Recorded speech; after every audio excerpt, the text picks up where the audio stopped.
On va s'attaquer au démontage des pédales. Bon, il existe plusieurs méthodes, chacun fait comme il veut. Là, on est sur un modèle double variateur. Donc, les carters plastiques, déjà, on peut oublier de chauffer au niveau de cet axe-là, ce qui aide un peu à les extraire.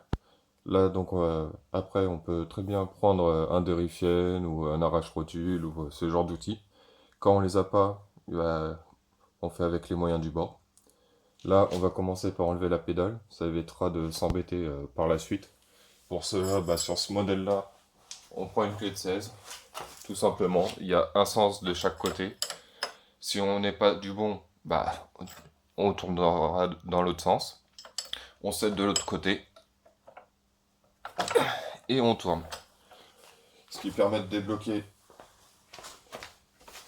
la vis plus facilement et pas se retrouver embêté par la suite.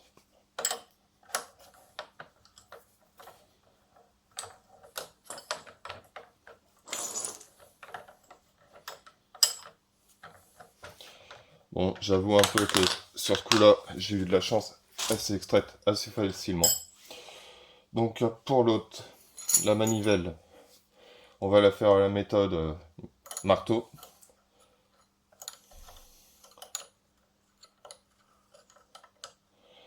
Hop. Suffit pour ça, tout simplement, de prendre deux marteaux. On desserre en laissant l'écrou pour pouvoir débloquer sans abîmer le filetage si on veut le récupérer. Bon, personnellement, je pense pas les remettre, mais plus mettre des cale-pieds. On cède d'un marteau pour faire appui et pas venir casser tout.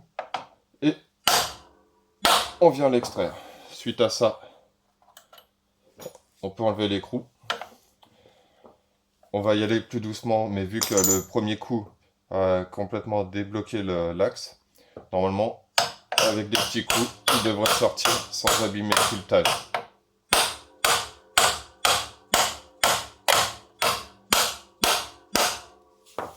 Et voilà. Du coup, maintenant, on arrive à plat. On voit qu'il y a là du jeu.